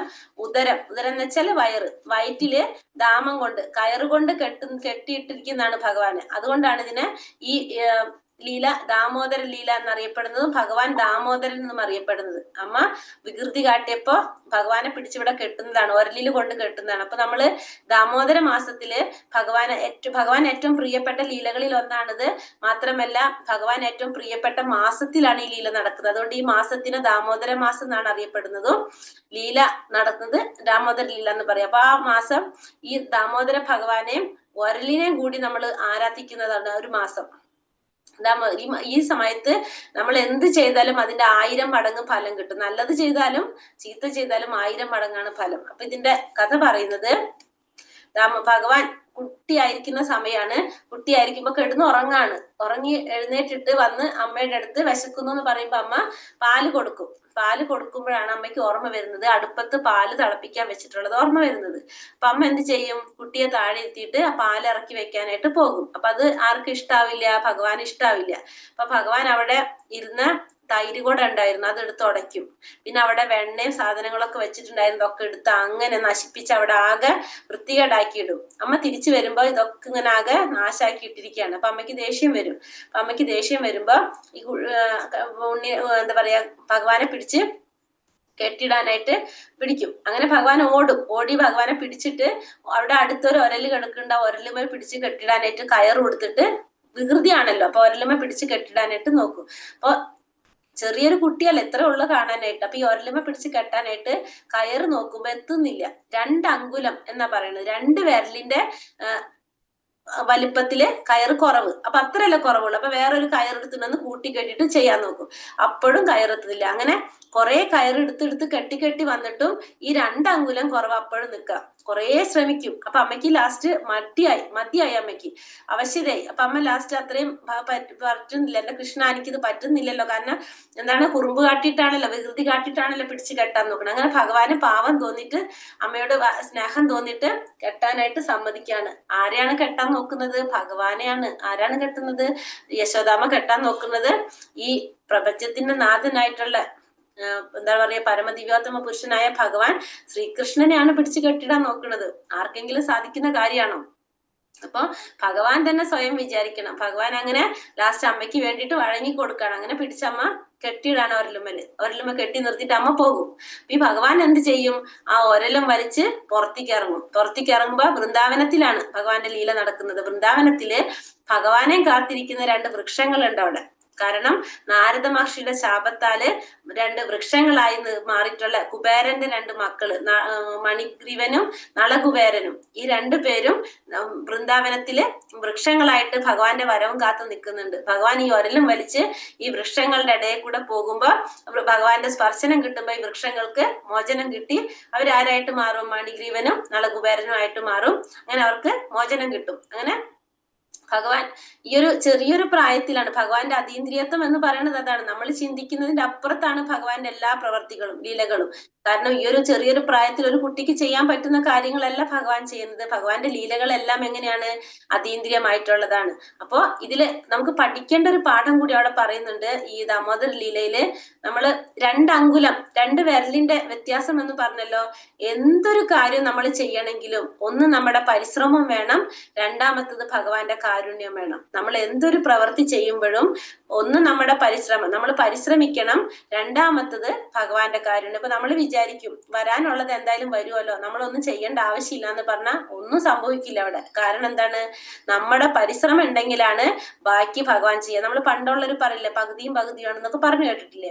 അതേപോലെ തന്നെയാണ് നമ്മൾ ചെയ്യേണ്ട സൈഡ് നമ്മൾ ചെയ്താലാണ് ബാക്കി സൈഡ് ഭഗവാൻ ചെയ്യുക. അപ്പൊ ഏതൊരു കാര്യവും നമ്മൾ എന്ത് ചെയ്യണം? പരിശ്രമിക്കണം. നമ്മൾ ആഗ്രഹിക്കുക, നമ്മൾ ശ്രമിക്കുക. അപ്പൊ ബാക്കി ആര് ചെയ്തുതരും? ഭഗവാൻ ചെയ്തുതരും. അതാണ് ഈ ലീലയില് നമുക്ക് മനസ്സിലാക്കാനുള്ളത്. ഭഗവാന്റെ നമ്മൾ ഇന്നലെ പറഞ്ഞല്ലോ, ഭഗവാന്റെ ശരീരത്തിന് എന്ത് സംഭവിക്കുന്നില്ല? ജരാനരകളൊന്നും. നമ്മൾ ഈ ഭൗതിക ലോകത്തിൽ നമുക്ക് എന്ത് സംഭവിക്കും? ജന്മ മൃത്യു ജരാവ്യാധികൾ നമ്മുടെ ശരീരത്തിന് ബാധിക്കുന്നതാണ്. ഇതൊക്കെ ജരാനരകളൊക്കെ ബാധിക്കുന്നതാണ്. പക്ഷെ ഭഗവാൻ ഒരിക്കലും എന്ത് സംഭവിക്കുന്നില്ല? ഭഗവാന്റെ ശരീരത്തിന് ഈ ജരാനരകളൊന്നും ബാധിക്കുന്നില്ല ഭഗവാന്റെ ശരീരം. അപ്പൊ നമ്മളെ ശരീരം എങ്ങനെയാണ്? നമ്മളിപ്പോ ചെറിയ കുട്ടിയായിരിക്കും, വലുതായി ഓരോരോ സ്റ്റേജസിൽ നമ്മുടെ ശരീരത്തിന് മാറ്റങ്ങൾ വന്നുകൊണ്ടിരിക്കുന്നു അല്ലെ? പക്ഷെ ഭഗവാന്റെ ശരീരത്തിന് ഒരിക്കലും മാറ്റങ്ങൾ സംഭവിക്കുന്നില്ല. ഭഗവാൻ എത്രയാണ് നമ്മൾ പറഞ്ഞു, കുരുക്ഷേത്ര യുദ്ധം നടക്കുന്ന സമയത്ത് ഭഗവാന് മക്കളുണ്ട്, പേരക്കുട്ടികളുണ്ട്, അത്രയും വയസ്സുണ്ട് ഭഗവാന്. പക്ഷെ എന്നിട്ടും ഭഗവാൻ എങ്ങനെ കാണുന്നത്? നവയൗവനനായിട്ടാണ് ഭഗവാൻ എപ്പോഴും കാണപ്പെടുന്നത്. അത് ഭഗവാന്റെ അതീന്ദ്രിയത്വമാണ് നമുക്ക് അവിടെ മനസ്സിലാക്കാനായിട്ട് സാധിക്കുന്നത്. മാതാജി, ആ വൃന്ദാവനത്തിലെ 2 വൃക്ഷങ്ങളെ പേര് പറയൂ ഒന്നും കൂടി. മണിഗ്രീവനും നടുകുബേരനും. അത് വൃക്ഷങ്ങളായി മാറുന്നതാണ്. കുബേരന്റെ മരങ്ങള് അല്ലെ? മരുത്ത മരങ്ങളല്ലേ? അത് മരങ്ങളായിട്ട് മാറുന്നത്. അതായത് കുബേരൻ, അതായത് ദേവലോകത്തെ ദേവന്മാരുടെ ഖജനാവ് സൂക്ഷിപ്പുകാരൻ കുബേരൻ ഉണ്ടല്ലോ, കുബേരന്റെ മക്കളാണ് മണിഗ്രീവനും നളകുബേരനും. അവര് പൊയ്കയില് കുളിച്ചുകൊണ്ടിരിക്കും. എന്താണ്, ദേവസ്ത്രീകളുമായിട്ട്, അങ്ങനെ അപ്സരസുകളായിട്ട് വെള്ളത്തില് കുളിച്ചുകൊണ്ടിരിക്കുമ്പോ നാരദ മഹർഷി വരും. നാരദ മഹർഷി വരുമ്പോ നാരദ മഹർഷി ഇവര് മാനിക്കില്ല.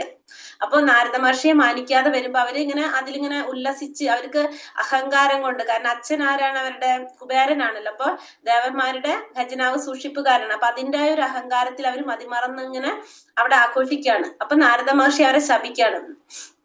അങ്ങനെ നാരദ മഹർഷി ശപിച്ചിട്ടാണ് അവര് മരങ്ങളാണ്. അപ്പൊ ഇന്നലെ നമ്മൾ പറഞ്ഞില്ലേ, അതിരറ്റ കാമത്തിന്റെ പ്രകടനം കൊണ്ടാണ് വൃക്ഷങ്ങളുടെ കാമത്തിന്റെ ആവരണം ചെയ്തിരിക്കുന്നത്. നമ്മൾ പറഞ്ഞില്ല, ഏറ്റവും കൂടുതൽ കാമത്തിന്റെ ആവരണം എന്തിലാ പറഞ്ഞത്? വൃക്ഷത്തിന്റെ ജീവാത്മാക്കളിലാണ് നമ്മൾ പറഞ്ഞില്ലേ. അപ്പൊ അങ്ങനെ അവരാരായിട്ട് മാറാണ്? വൃക്ഷങ്ങളായിട്ടാണ് അവർക്ക് ശാപം കിട്ടുന്നത്.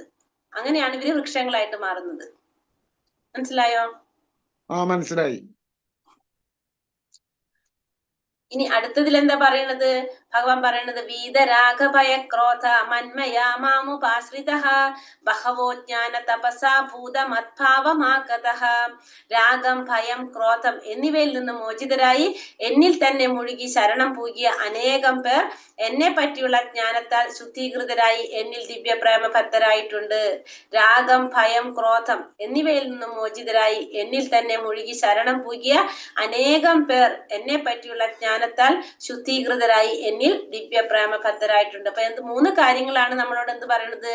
മാറേണ്ടതായിട്ട് പറയണത്, മോചിതരാവേണ്ടതെന്ന്. രാഗം, ഭയം, ക്രോധം. രാഗം എന്ന് പറഞ്ഞാല് ആസക്തി, ഭൗതിക കാര്യങ്ങളോടുള്ള, ഭൗതികതയോടുള്ള, ഭൗതിക വസ്തുക്കളോടുള്ള ആസക്തിയാണ് രാഗം. നമുക്ക് ആഗ്രഹം, അതിയായ ആഗ്രഹം.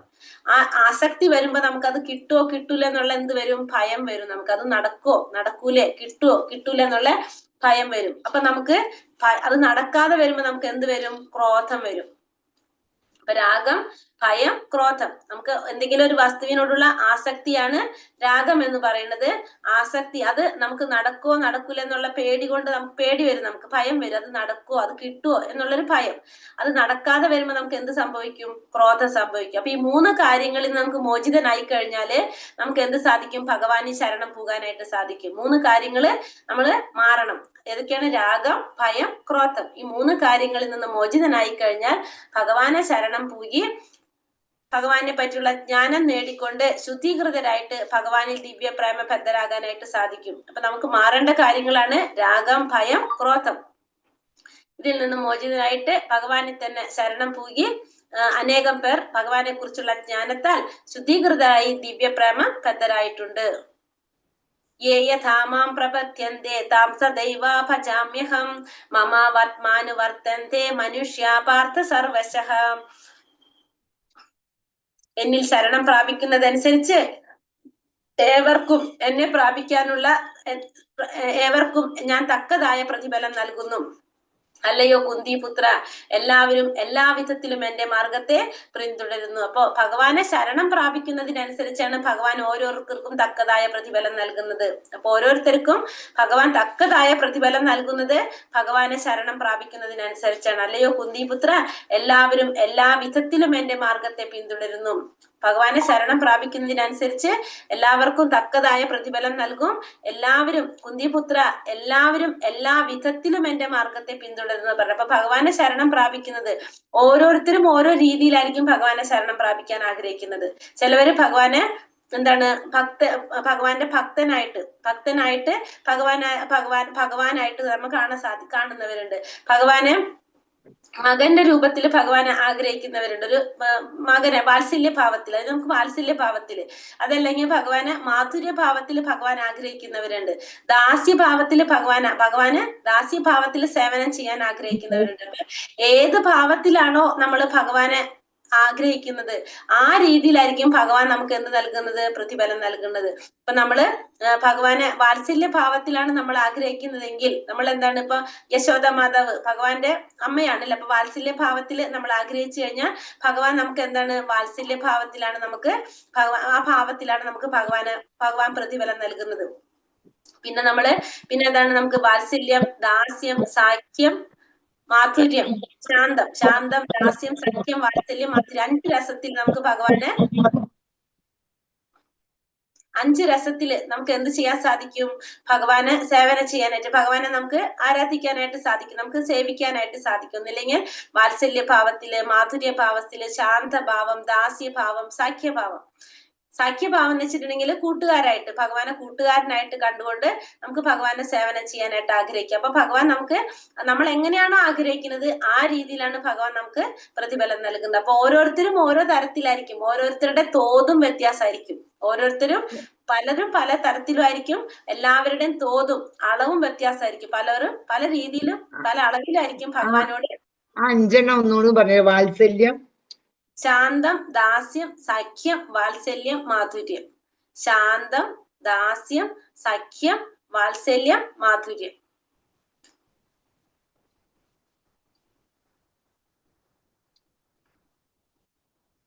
അപ്പൊ നമ്മൾ എങ്ങനെയാണോ നമ്മൾ ആഗ്രഹിക്കുന്നത് അതനുസരിച്ചാണ് നമുക്ക് ഭഗവാൻ പ്രതിഫലം നൽകുന്നത്.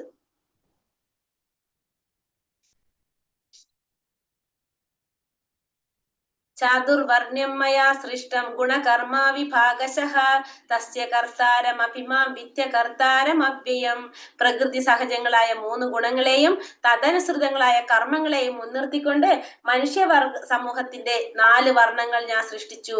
ഈ വിഭാഗങ്ങളെ സൃഷ്ടിച്ചു എന്നിരിക്കലും അവ്യയനായ ഞാനല്ല അതിന്റെ കർത്താവ് എന്നറിയുക. അപ്പൊ പ്രകൃതി സഹജങ്ങളായ 3 ഗുണങ്ങള് പ്രകൃതിയുടെ 3 ഗുണങ്ങള് ഏതൊക്കെയാണ്? സത്വ രജോ തമോ ഗുണങ്ങള്. അതിന്റെ അടിസ്ഥാനത്തിലും പിന്നെ തദനുസൃതങ്ങളായ കർമ്മങ്ങള് ഗുണകർമ്മ വിഭാഗശഃ എന്ന് പറഞ്ഞ ഗുണത്തിന്റെയും കർമ്മത്തിന്റെയും അടിസ്ഥാനത്തിൽ, ഓരോ ഗുണത്തിനടിസ്ഥാനത്തിലാണ് നമ്മൾ എന്ത് വരുന്നത്? പ്രവർത്തികള്, കർമ്മം വരുന്നത്. അതിനെ മുൻനിർത്തിക്കൊണ്ടാണ് മനുഷ്യ സമൂഹത്തില് 4 വർണ്ണങ്ങൾ സൃഷ്ടിച്ചത്. അപ്പൊ ഏതാണോ ഗുണം നമ്മളിലുള്ളത് ആ ഗുണം അനുസരിച്ചാണ് എന്ത് വരുന്നത്? നമ്മുടെ പ്രവൃത്തി വരുന്നത്. അതിനെ മുൻനിർത്തിക്കൊണ്ടാണ് മനുഷ്യ സമൂഹത്തില് 4 വർണ്ണങ്ങൾ ഭഗവാൻ സൃഷ്ടിച്ചത്. ഈ വിഭാഗങ്ങളെ സൃഷ്ടിച്ചു എന്നിരിക്കലും അവ്യയനായ ഭഗവാനല്ല അതിന്റെ കർത്താവ് എന്നറിയുക. ഭഗവാനല്ല ഇതിന്റെ കർത്താവ്, ഭഗവാൻ ഇത് സൃഷ്ടിച്ചു എന്നുള്ളൂ, ഭഗവാൻ ഇതായിട്ട് യാതൊരു ബന്ധവും ഇല്ല എന്നാ ഭഗവാൻ പറയുന്നത്. ഇപ്പൊ 3 ഗുണങ്ങളും 4 വർണ്ണങ്ങള് പറയുന്നു മാതാജി, പറയട്ടോ. 3 ഗുണങ്ങളും അതിനടിസ്ഥാനത്തിലുള്ള കർമ്മത്തിന്റെ അതിന്റെ അടിസ്ഥാനത്തിലാണ് എന്ത് വരുന്നത്? ആ കർമ്മങ്ങളും വരുന്നത്. അപ്പൊ 3 ഗുണങ്ങള് അതിന്റെ അടിസ്ഥാനത്തില് കർമ്മങ്ങൾ. അപ്പൊ ഈ 4 വർണ്ണങ്ങൾ ഏതൊക്കെയാണ്? ഫസ്റ്റത്തെ ബ്രാഹ്മണൻ, ക്ഷത്രിയൻ, വൈശ്യർ, ശൂദ്രർ. 4 പറയുന്നത് ബ്രാഹ്മണൻ, ക്ഷത്രിയൻ, വൈശ്യർ, ശൂദ്രർ. ഇതാണ് 4 വർണ്ണങ്ങൾ എന്ന് പറയുന്നത്. അപ്പൊ സത്വഗുണപ്രധാനികളായിരിക്കും ആര്? ബ്രാഹ്മണൻ എന്ന് പറയുന്നത് സത്വഗുണപ്രധാനികൾ. അപ്പൊ ഗുണത്തിന്റെയും കർമ്മത്തിന്റെയും അടിസ്ഥാനത്തില്. അപ്പൊ സത്വഗുണം നിൽക്കുമ്പോ അവർക്ക് വരുന്ന കർമ്മം എന്താണ്? സത്വഗുണത്തിലുള്ളവര് ജ്ഞാനികളായിരിക്കും, അപ്പൊ സത്വഗുണത്തിലുള്ളവര് ബ്രാഹ്മണന്മാരാണ്. അപ്പൊ അവർക്ക് എന്താണ്? ബ്രാഹ്മണൻ സത്വഗുണത്തില്, അപ്പൊ അവര് അറിവ് പകർന്നു കൊടുക്കുക എന്നുള്ളതാണ് അവരുടെ കർമ്മം പറയുന്നത്. അപ്പൊ അവരെന്ത് ചെയ്യാ? മറ്റുള്ളവർക്ക് അറിവ് പകർന്നു കൊടുക്കുന്നവരാണ് ആര്? ബ്രാഹ്മണര്. ക്ഷത്രിയർ എന്ന് പറയുമ്പോൾ രജോ ഗുണത്തിലുള്ളവരാണ് ആര്? ക്ഷത്രിയർ വരുന്നത്. വരുന്നത് രജോ ഗുണത്തിലുള്ളവരാണ്. ഭരണകർത്താക്കളാണ് ആര്? ക്ഷത്രിയന്മാര്. ഭരണം നിർവഹിക്കുന്നവരാണ് ക്ഷത്രിയന്മാർ. അപ്പൊ ഈ ഗുണത്തിന്റെയും കർമ്മത്തിന്റെ അടിസ്ഥാനത്തിലാണ് ഇത് തിരിക്കുന്നത്. രണ്ടാമത്തത് ക്ഷത്രിയന്മാര് രജോ ഗുണത്തിലുള്ളവരാണ്, ഭരണകർത്താക്കളാണ് അവര്. മൂന്നാമത്തതാണ് വൈശ്യർ. വൈശ്യർ എന്ന് പറയുന്നത് കൃഷി, ഗോരക്ഷം, വാണിജ്യം ഒക്കെ വരുന്നത് വൈശ്യർ. അവരിൽ വരുന്നത് തമോ ഗുണവും രജോ ഗുണവും മിക്സ് ആണ്, രണ്ടും കൂടിയിട്ടുള്ളതാണ് ആരിൽ വരുന്നത്? വൈശ്യറിൽ വരുന്നത്. നാലാമത്തതാണ് ശൂദ്രർ. ശൂദ്രർ എന്ന് പറയുമ്പോൾ തൊഴിലാളി വിഭാഗം. തമോ ഗുണമാണ് ആരിൽ വരുന്നത്? ശൂദ്രരിൽ വരുന്നത്. അപ്പൊ ഈ 4 വർണ്ണങ്ങളെ സൃഷ്ടിച്ചത് എന്തിന്റെ അടിസ്ഥാനത്തിലാണ്? ഗുണത്തിന്റെയും അതനുസരിച്ച് നമ്മൾ ചെയ്യുന്ന കർമ്മത്തിന്റെയും അടിസ്ഥാനത്തിലാണ് ഈ വേർതിരിവ് ആര് നടത്തിയത്? ഭഗവാൻ നടത്തിയത്. ഗുണകർമ്മ വിഭാഗശഃ എന്നാണ് പറയുന്നത്. പക്ഷെ ഇതൊന്നും ആരെ ബാധിക്കുന്നില്ല? ഭഗവാനെ ബാധിക്കുന്നില്ല. നമാം കർമാണി ലിപ്പന്തി നമേ കർമ്മ ഫലേ സ്പൃഹ ഇതി മാം യോപി ജാനാതി കർമ്മ പീർണാസ പത്യത്തെ. പക്ഷെ ഈ കർമ്മങ്ങളൊന്നും ഭഗവാനെ ബാധിക്കുന്നില്ല. എനിക്ക് കർമ്മ ഫലേച്ഛയും ഇല്ല. എനിക്ക് എന്തും ഇല്ല? കർമ്മത്തിന്റെ ഫലവും ഫലേച്ഛയും എനിക്കില്ല. എന്നെ കുറിച്ചുള്ള ഈ സത്യം മനസ്സിലാക്കിയവർ കർമ്മ ഫലങ്ങളാൽ ബന്ധിക്കപ്പെടുന്നുമില്ല. അപ്പൊ ഈ കർമ്മഫലങ്ങളൊന്നും ഭഗവാനെ ബാധിക്കുന്നില്ല. ഭഗവാന് കർമ്മത്തിന്റെ ഫലേച്ഛയും ഇല്ല, ഫലവും ഭഗവാൻ ആഗ്രഹിക്കുന്നില്ല. എന്നെ കുറിച്ചുള്ള ഈ സത്യം മനസ്സിലാക്കിയവർക്ക് കർമ്മഫലങ്ങളൊന്നും ഭഗവാനെ ബാധിക്കുന്നില്ല, ബന്ധിക്കപ്പെടുന്നില്ല. ഇപ്പൊ ഒരു രാജ്യത്ത് രാജാവ് കുറെ നിയമങ്ങൾ ഉണ്ടാക്കും, പക്ഷെ ആ നിയമങ്ങളൊന്നും ആർക്ക് ബാധകല്ല? രാജാവിന് ബാധകല്ല. അതേപോലെ തന്നെയാണ് ഭഗവാൻ ഇതൊക്കെ ഉണ്ടാക്കി കഴിഞ്ഞാലും ഇതൊന്നും ആർക്ക് ബാധകമല്ല? ഭഗവാന് ബാധകമല്ല. ഇതൊന്നും ഭഗവാനെ ബാധിക്കപ്പെടുന്നില്ല. മാതാജി, ഈ ശൂദ്രർ ഏത് വിഭാഗത്തിൽ പെടുന്നതാണ്? തമോ ഗുണം. അത് ഏത് തരം ആളുകളാണ്? തൊഴിലാളി വിഭാഗം എന്ന് പറയാം നമുക്ക്. തൊഴിലാളി വിഭാഗം. ഓക്കെ. മാതാജി, വൈശ്യരോ? വൈശ്യർ എന്ന് പറഞ്ഞാല് കൃഷി, ഗോരച്ച്, വാണിജ്യം. രജോ ഗുണം മിക്സ്, രണ്ടും മിക്സ് ആണ്. ശരി മാതാജി.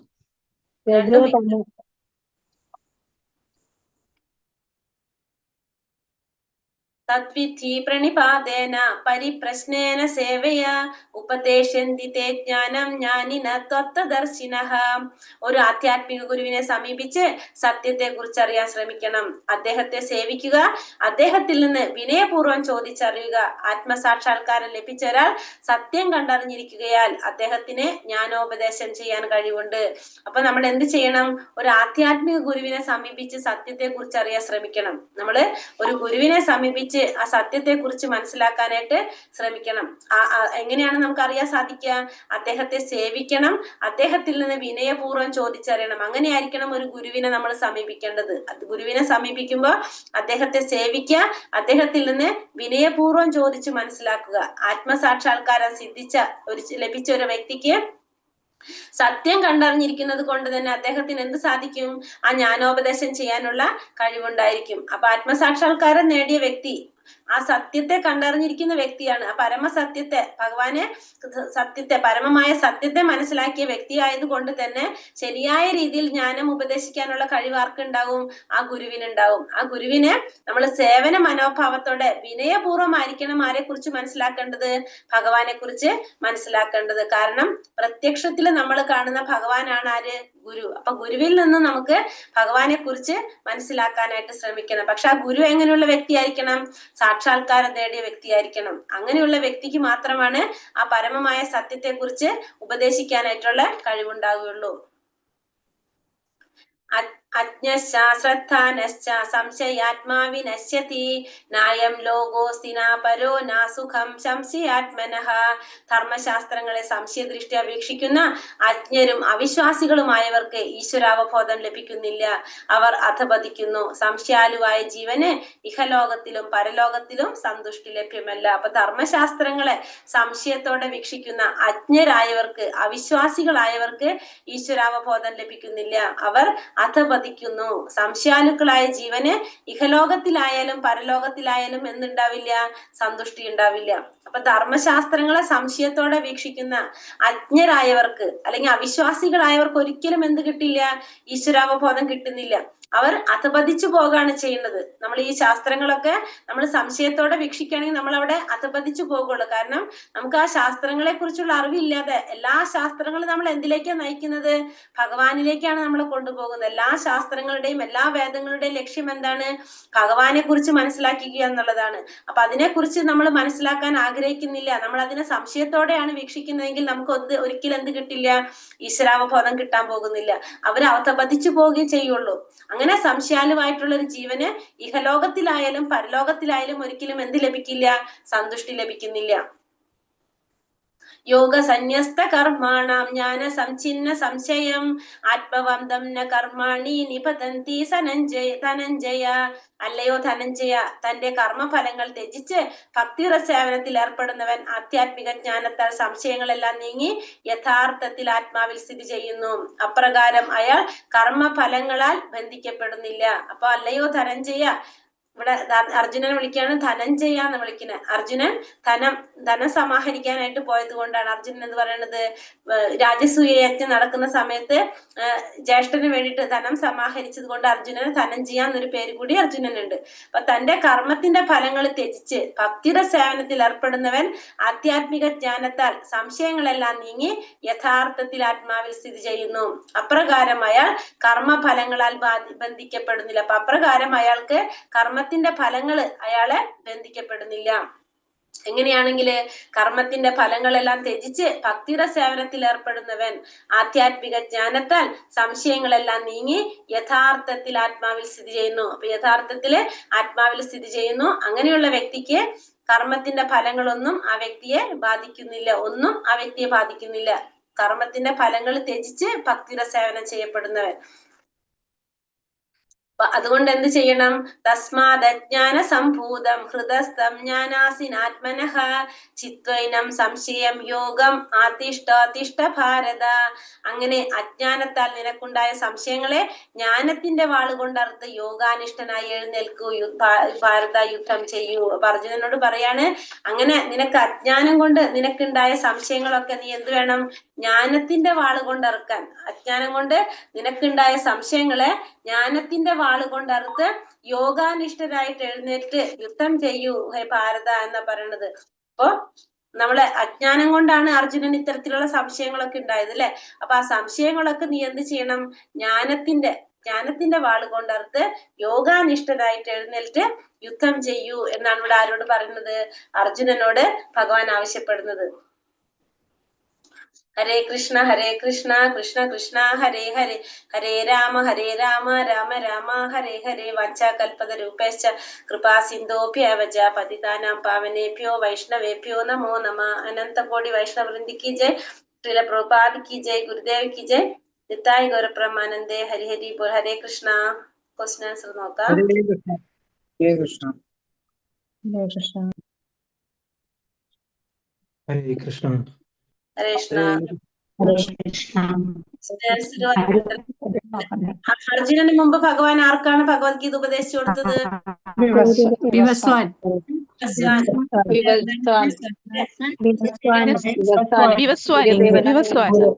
ശിഷ്യപരമ്പരയിലെ ആദ്യത്തെ 3 പേരൊക്കെയാണ്?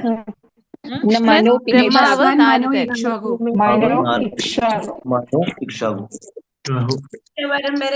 ശിഷ്യപരമ്പരയിലെ ആദ്യത്തെ 3 പേര് ആരൊക്കെയാണ്? ആദ്യത്തെ ബ്രഹ്മാവ്, ബ്രഹ്മാവ്, നാരദ മഹർഷി. അതല്ല, ഭഗവാൻ ബ്രഹ്മാവ്, നാരദൻ,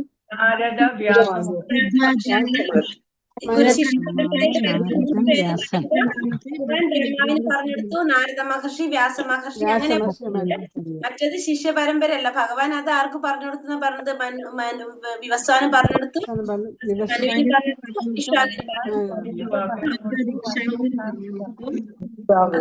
ഇവിടെ നമ്മൾ ആൻസർ വരുന്നത് എന്താണ്? ഭഗവാൻ പറഞ്ഞു കൊടുത്താരാണ്? ബ്രഹ്മാവിന് പറഞ്ഞു.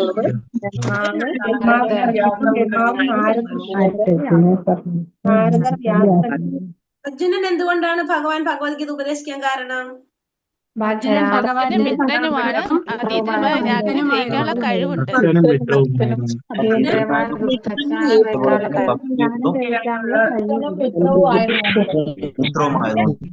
മിത്രവുമാണ്. അർജുനൻ ഭഗവാന്റെ ഭക്തനുമാണ്. അതീന്ദ്രിയമായ ഗുപ്തജ്ഞാനം അർജുനനുണ്ട്. അതുകൊണ്ട് അർജുനൻ ഭഗവാന്റെ ഭക്തനും മിത്രവുമായതുകൊണ്ട് കേട്ടോ. അത് അങ്ങനെ എഴുതിയാൽ ഭഗവാൻ തന്റെ അവതാരത്തെ പറ്റി പറയുന്ന ശ്ലോകം ഏതാണ്? 5-ാമത്തെ ശ്ലോകം.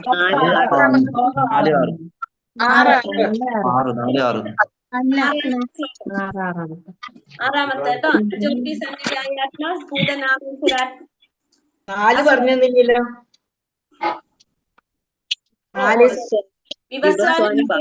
ഉപദേശിച്ചത് എങ്ങനെയെന്ന അർജുനന്റെ ചോദ്യത്തിന് ഭഗവാൻ മറുപടി പറയുന്നത് എന്താണ്?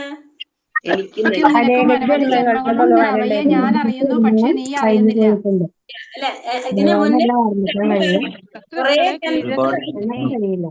പക്ഷെ എനിക്ക് അതൊന്നും അറിയാൻ സാധിക്കില്ല, എനിക്ക് അതെല്ലാം അറിയാൻ സാധിക്കുന്നു എന്ന് ഭഗവാൻ പറയുന്നത് അല്ലെ. ഭഗവാൻ തന്റെ അവതാരത്തെ പറ്റി പറഞ്ഞു. എപ്പോഴാണ് ഭഗവാൻ അവതരിക്കുന്നത്?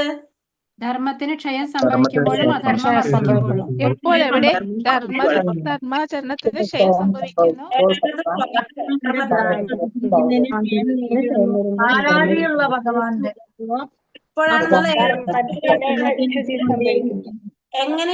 എങ്ങനെയുള്ള സന്ദർഭത്തിലാണ് ഭഗവാൻ അവതരിക്കുന്നത്?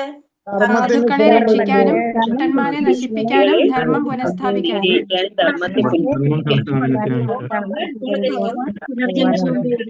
കലിയുഗത്തിലെ ഭഗവാന്റെ രഹസ്യ അവതാരം ആരാണ്?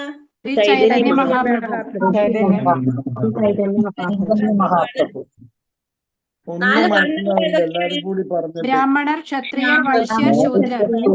ഗുണവും കർമ്മവും അടിസ്ഥാനമാക്കിയാണ് ഇവ സൃഷ്ടിക്കപ്പെട്ടത്. അടിസ്ഥാനത്തിലാണ് ബ്രാഹ്മണർ, ക്ഷത്രിയർ, വൈശ്യർ, ശൂദ്രർ ഗുണത്തിന്റെയും കർമ്മത്തിന്റെയും അടിസ്ഥാനത്തിൽ നടത്തിയിരിക്കുന്നത്. 34ാമത്തെ ശ്ലോകത്തിൽ എന്തിനെ കുറിച്ചാ പറയുന്നത്? ഗുരുവിൽ നിന്നും ജ്ഞാനം സ്വീകരിക്കേണ്ട വിധിയെ കുറിച്ച്. വിനയത്തോടെ ഗുരുവിനെ സമീപിച്ച് ചോദിക്കുകയും സേവിക്കുകയും ചെയ്യണം.